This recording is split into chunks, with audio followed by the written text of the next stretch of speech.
What if you could predict your future?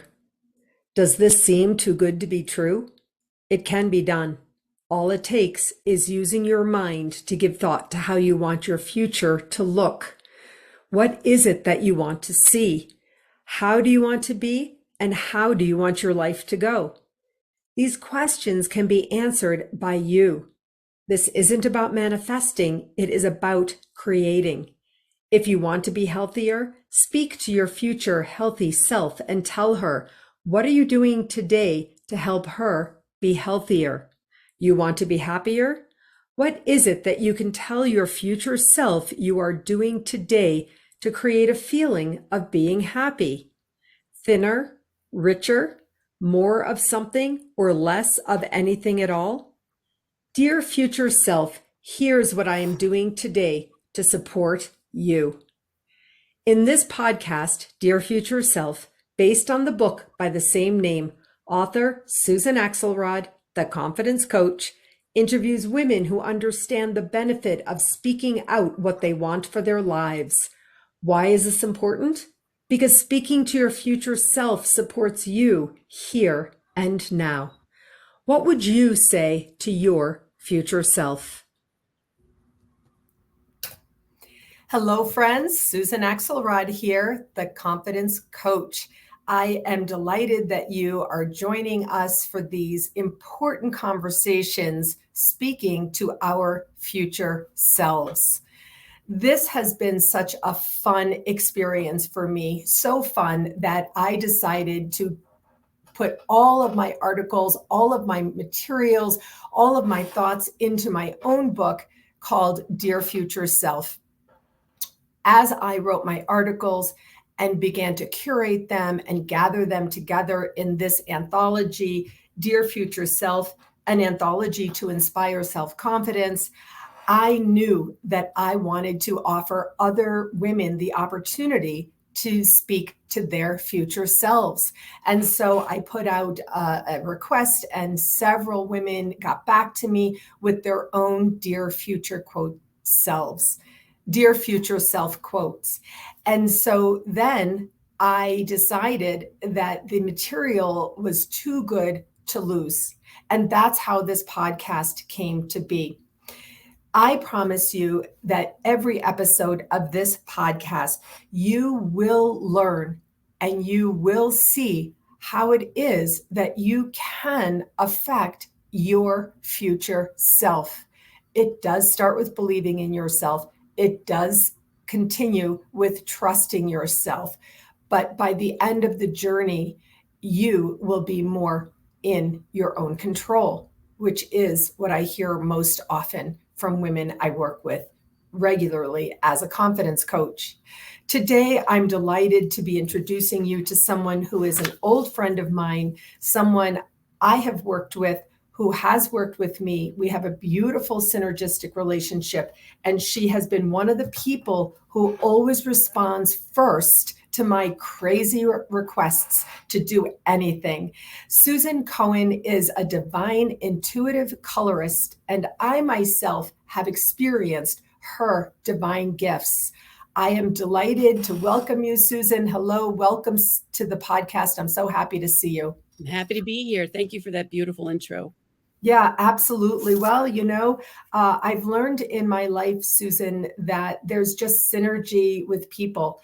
And over the course of what has been now a long time that I've been doing this, I've been working as a coach for a long time. I've been online for a long time, doing podcasting, lives, streaming, etc. I've learned that people whom you have synergy with and who have synergy with you are the ones that you want to give the opportunity to. So I'm delighted that you're here. Thank you. Thank you. I am going to read the quote that you shared with me when I sent out my email to a very large group of women. You were one of the first to get back to me. And here's what you said. Okay.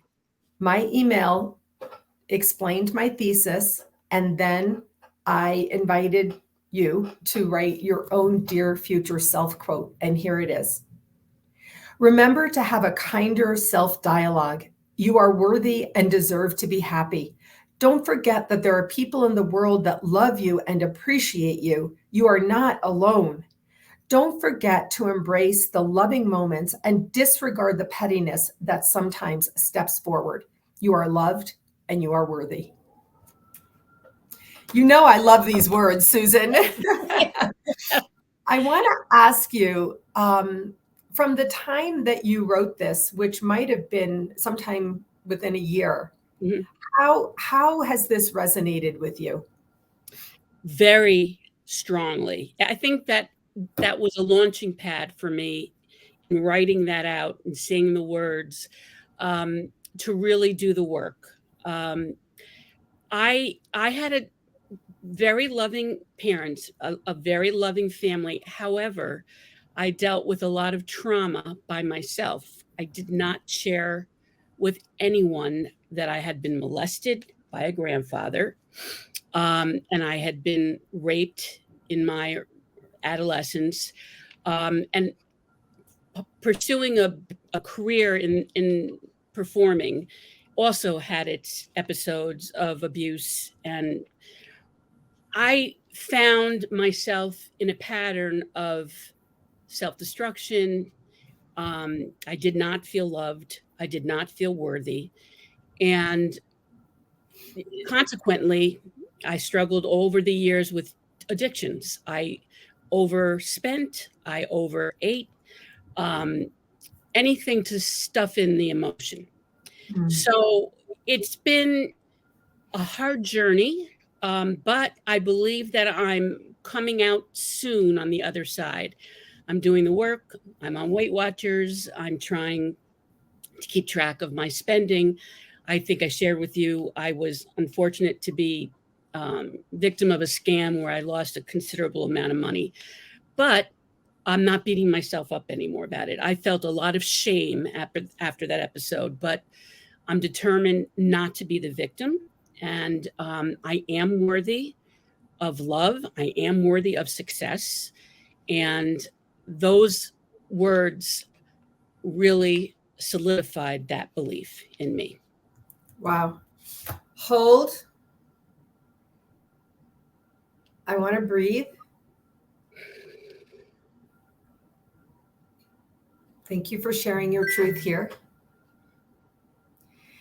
I want to let you know that I have another podcast called Living Beyond the Core Wounds. And I do this podcast. I'm sponsoring that podcast and bringing to you Cornelia Stephanie, who is a master and a guide in living beyond the core wounds. And I didn't intend to talk about this, but because you actually named 3 core wounds, because of your willingness to come here, to be in your truth, Susan, to share vulnerably, which is also a risk. One of the wounds is unworthiness. One of the wounds is victim, and one of the wounds is shame. And so I want you to know about this, and I'll share the information, the link, so that this really truly can serve you to continue to move forward in your journey. Wonderful.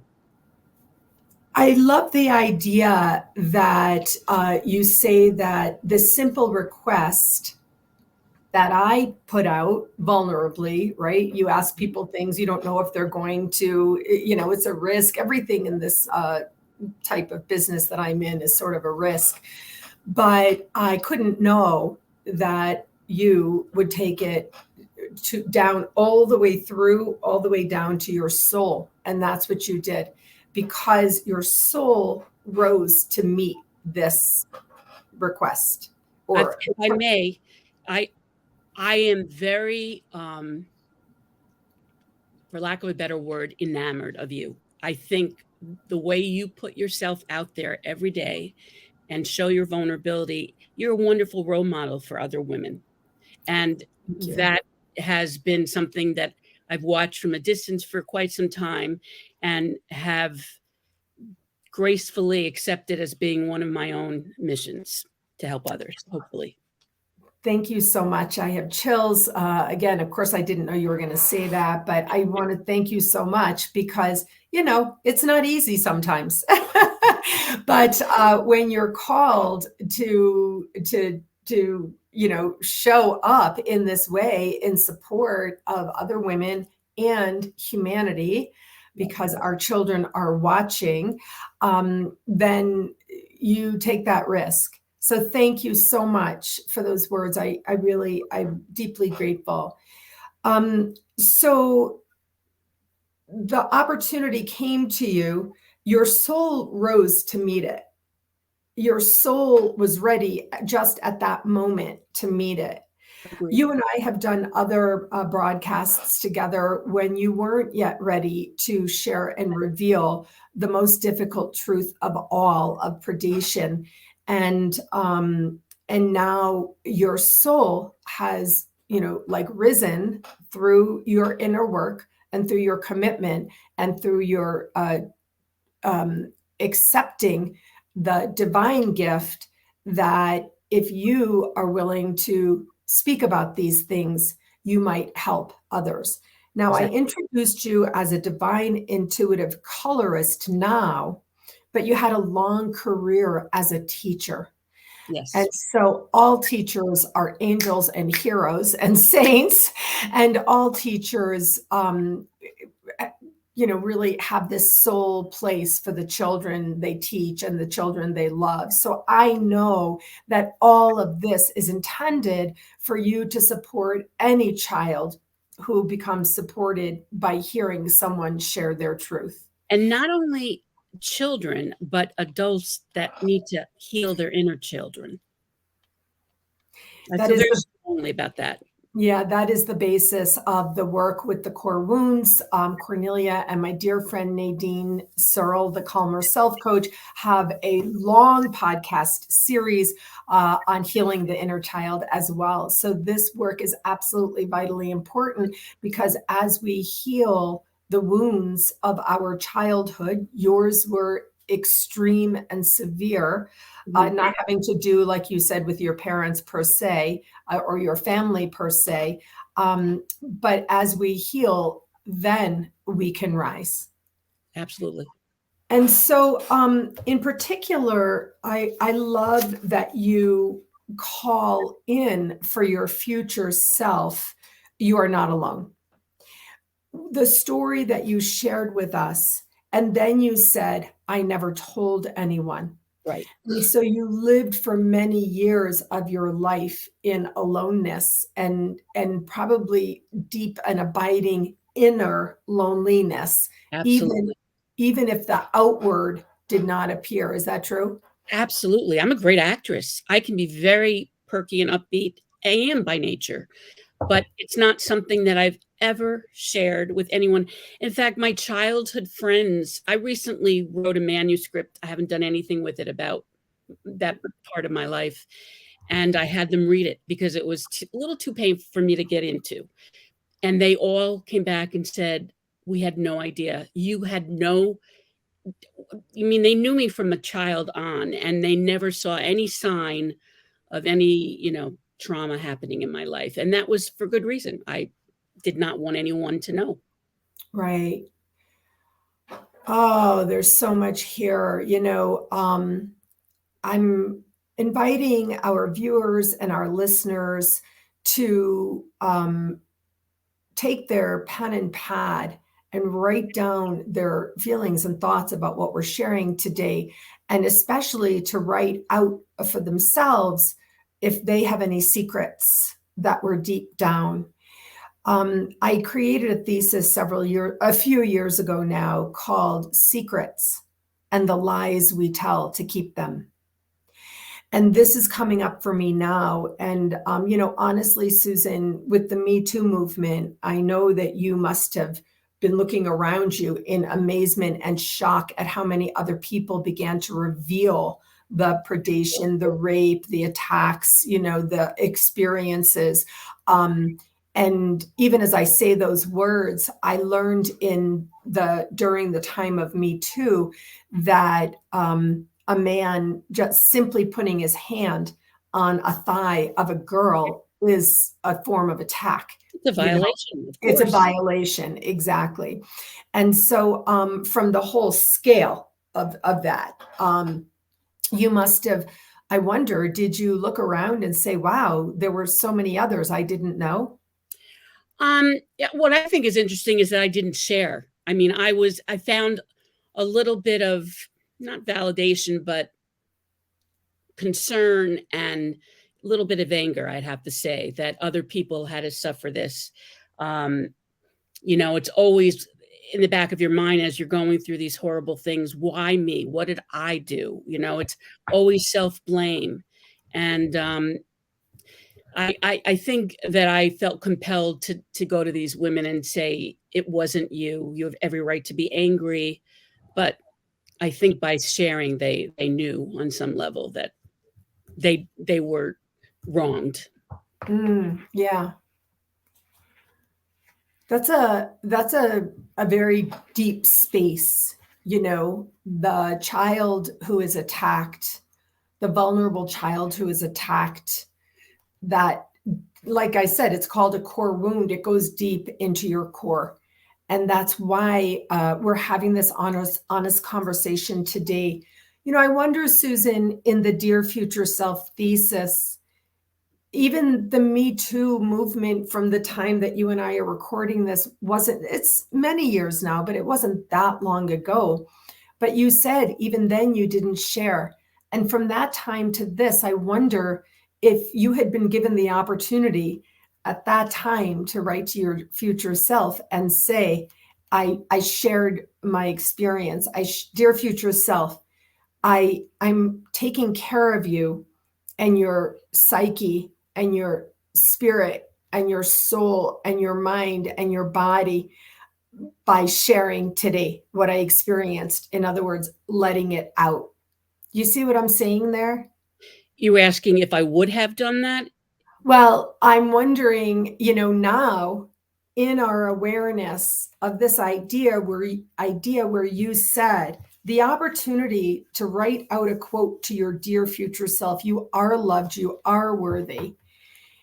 Today, what would you say to your future self? So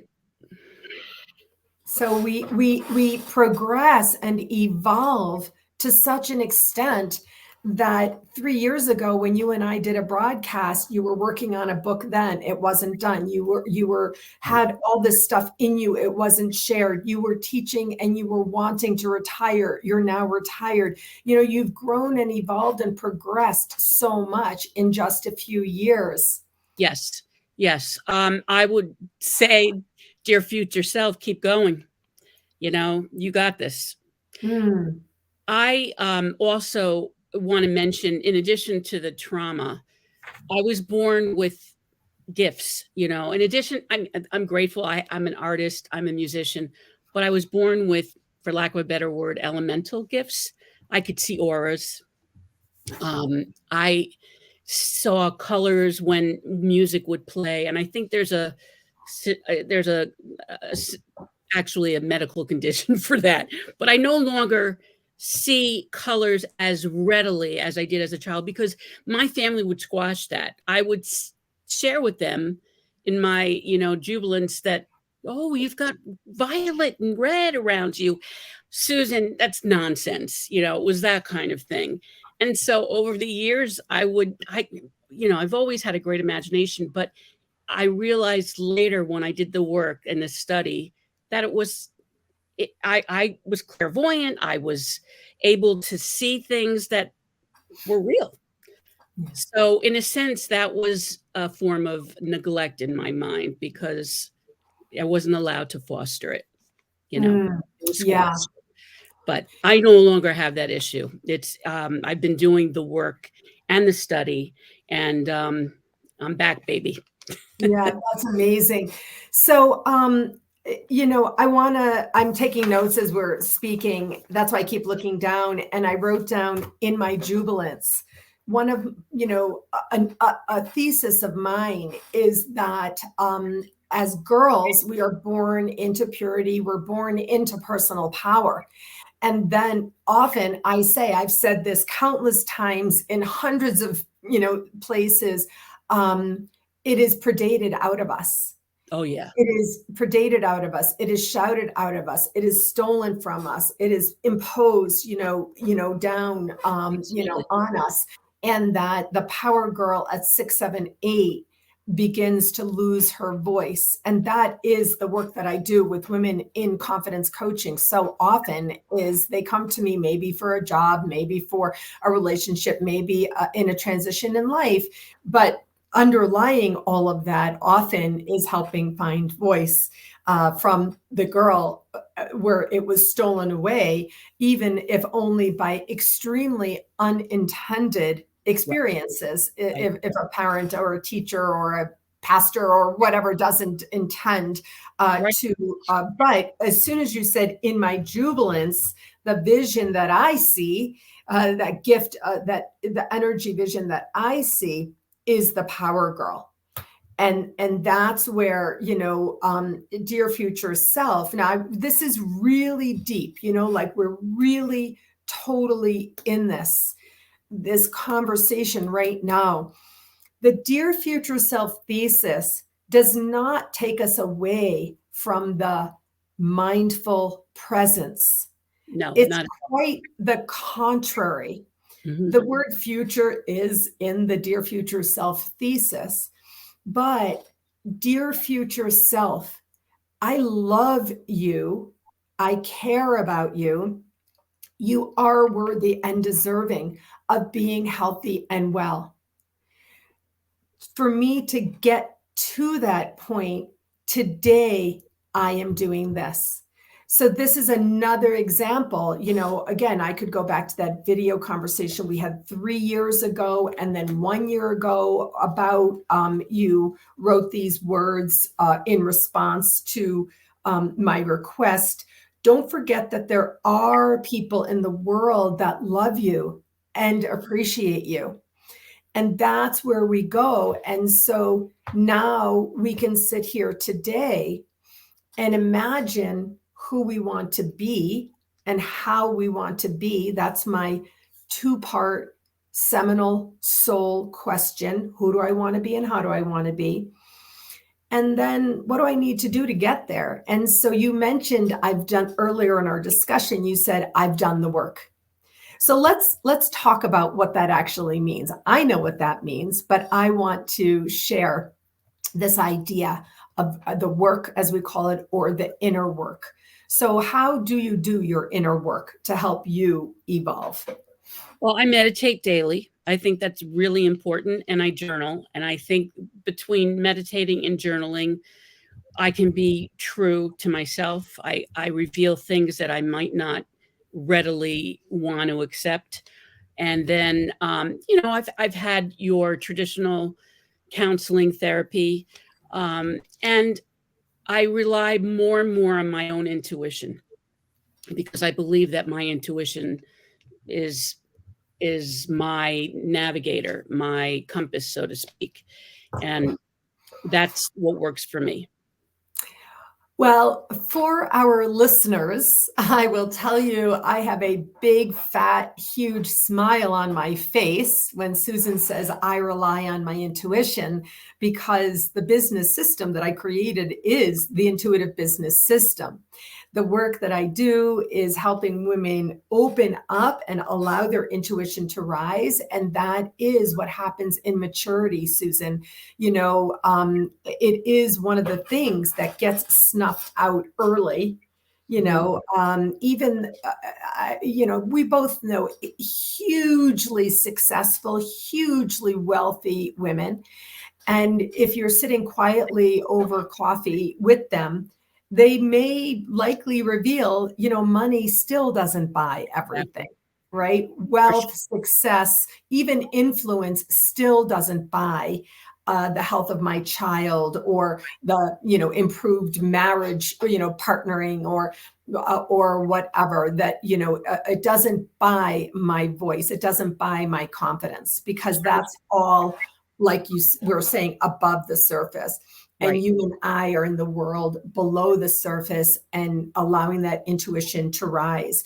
So I love what you're talking about here. The inner work for you are the tools of meditation, taking that time to allow white space in your life, to give yourself the gift of stillness, which shows your progress, evolution, growth, and maturity, Susan, because in the day, a few minutes ago, and all the years, when you have this deep, hard, traumatic stuff under the surface, you don't want to get quiet.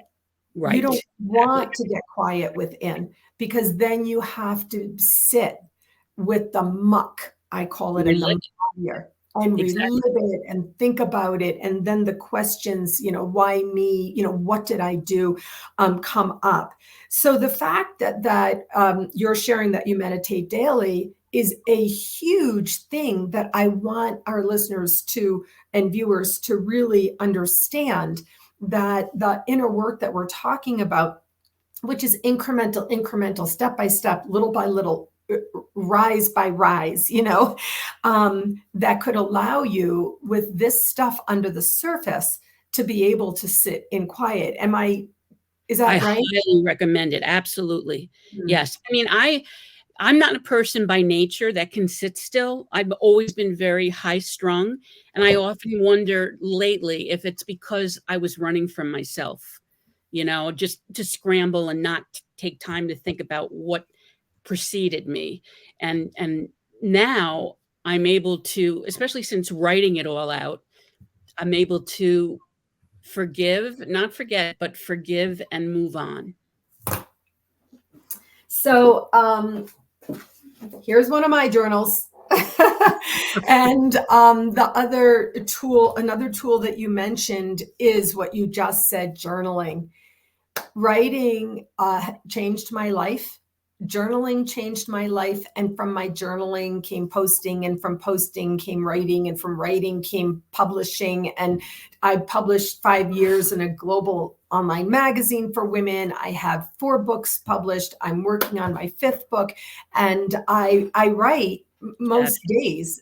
For me, my social media engagement, which does grow my business, is really sharing journaling. And your writing is beautiful, I must add. It resonates with most of us. Thank you. Thank you so much for that. It's important because it's real. Right. And that's what your style is as well. And so the inner work that we're talking about can be supported by meditation. I called it, like you, it was hard for me to sit and meditate. So for many years, I cultivated creating what I call meditative space. I wrote an article about this so many years ago, so that I could be in that white space and allow that quiet to come in, so that you said, I wrote it down, I was high strung. I wrote that in quotation marks. And then you said, I wonder if I was running from myself. Yeah. And the answer is yes, you were. And so now you're still loving on yourself. One of the core wounds that Cornelia and I recorded 3 episodes on is called what she calls the mother wound, the primal wound. And that is, every mother is frail and fails because My mom was 22 when she had me. And I often, recently I realized she was a kid, having a kid in many respects. I just said that my own mother was 21 when she had my older sister. We were just talking about that. But not because they're bad people, just because they're human. Exactly. And when you listen to the 3 episodes on the mother wound, I'm just going to say you're going to love it, because our opportunity is that we get to mother ourselves. I can't wait to listen to this. It's such good stuff. I'm so happy to be talking about it here and letting you know about it and share about it. And then I'll be interested in your feedback. So we're in deep. Susan, before we end, do you feel like you understand even more how you can actually affect your future self in a different way by being in this, I'm calling it a program now. It's like a program where your future self could be a month, it could be a week, it could be a year. I have something big coming up in just a few weeks. And my future self is like a day at a time. I got to get through this. I want to get through that in a few weeks. Dear future self, I did what I wanted to do so that you can be happy, well, healthy, whole. Exactly. And that's just a few weeks. That's not my 70-year-old self in 10 years. Right. I think that I'm more than ready to embrace all the success that I'm deserving of. And that wasn't something I could have told you even a year ago. I'm trying to do more and more work in that direction. Affirmations, it's a word that's always used glibly, but what I mean when I say affirmations is something that really resonates with me is, I am kind of affirmations, because then I really internalize it. I am worthy.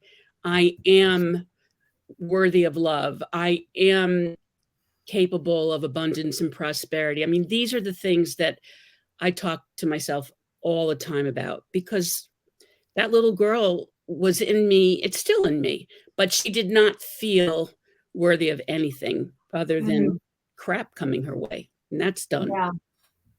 When you listen to I have an introductory episode, then the very first core wound that we discuss is worthiness, or unworthiness is the core wound. And the opposite, we talk about the going from unworthy to I am worthy. And then you just spoke it out. I speak my affirmations to my little girl, because what's happening is you are mothering her. Right. And this is healthy and well.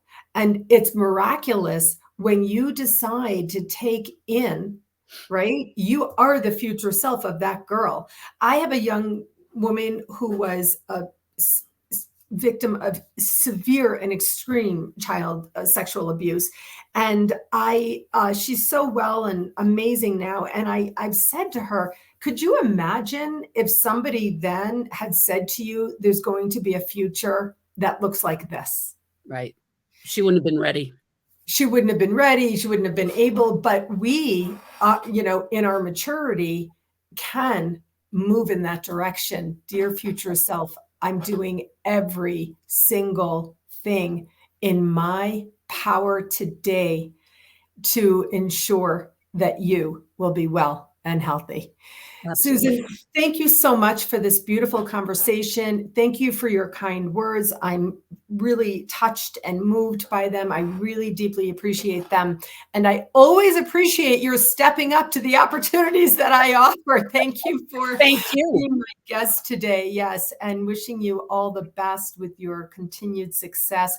And anytime you want to, this podcast will be on my Legacy Library YouTube channel, The Confidence Zone, and on Transformation Talk Radio.